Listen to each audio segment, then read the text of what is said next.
प्रधानमंत्री नरेंद्र मोदी ने कहा है कि भारत की सांस्कृतिक विविधता देश के विभिन्न भागों में बनने वाले वस्त्रों में झलकती है।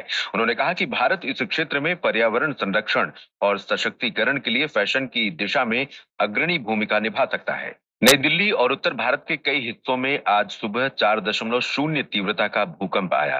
राष्ट्रीय सिस्मोलॉजी केंद्र के अनुसार भूकंप सुबह 5:36 पर आया, जिसका केंद्र दिल्ली के पास 5 किलोमीटर की गहराई में था। अभी तक संपत्ति या जान माल के नुकसान की सूचना नहीं है। राष्ट्रपति द्रौपदी मुर्मू ने कल नई दिल्ली में आदि महोत्सव का उद्घाटन करते हुए कहा कि पिछले 10 वर्षों के दौरान आदिवासी लोगों के समग्र विकास के लिए कई प्रभावी कदम उठाए गए हैं। राष्ट्रपति ने कहा कि जनजातीय समुदाय की परंपराएं और जीवन शैली देश की संस्कृति को समृद्ध करती हैं। उन्होंने कहा कि आदिवासी समाज का उत्थान होगा तभी देश विकसित होगा। आज सुबह दिल्ली एनसीआर में आए भीषण भूकंप के बाद दिल्ली पुलिस ने आपातकालीन स्थिति में सहायता के लिए हेल्पलाइन नंबर जारी किए हैं। एक सोशल मीडिया पोस्ट में दिल्ली पुलिस ने नागरिकों को किसी भी आपातकालीन सहायता के लिए 112 डायल करने की जानकारी दी है। विदेश मंत्री डॉक्टर सुब्रमण्यम जयशंकर ने ओमान की राजधानी मस्कट में हिंद महासागर सम्मेलन से अलग कल मॉरिशस, मालदीव, नेपाल, भूटान और श्रीलंका के विदेश मंत्रियों के साथ बैठक की। डॉक्टर जयशंकर ने मॉरिशस के अपने समकक्ष धनंजय रितेश रामफुल से मुलाकात की और दोनों देशों के बीच दोस्ती को और मजबूत करने की प्रतिबद्धता व्यक्त की। उन्होंने मालदीव के विदेश मंत्री अब्दुल्ला खलील के साथ भी बैठक की। दोनों नेताओं ने भारत मालदीव सहयोग के कई पहलुओं पर चर्चा की।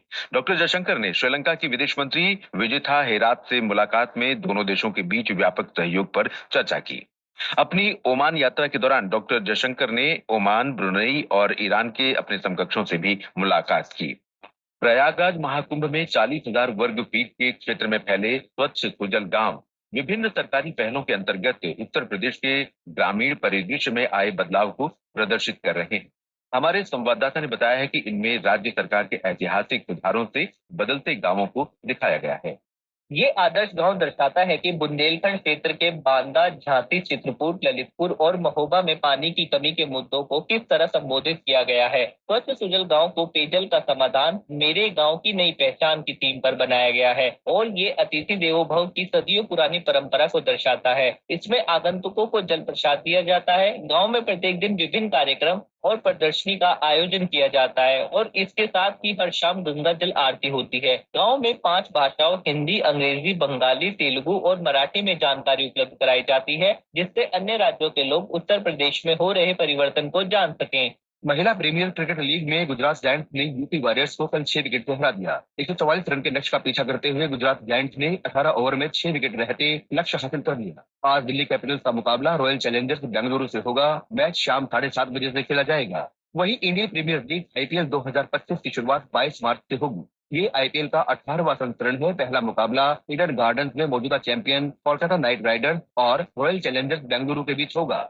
उधर FIH प्रो हॉकी लीग में भारतीय पुरुष टीम ने स्पेन को 2-0 से हरा दिया। भारतीय पुरुष हॉकी टीम अगला मैच कल जर्मनी से खेलेगी। महिला टीम का अगला मुकाबला कल ही स्पेन से होगा। इंडियन सुपर लीग फुटबॉल की बात करें तो कोलकाता में ईस्ट बंगाल ने कल मोहम्मडन स्पोर्टिंग को हरा दिया।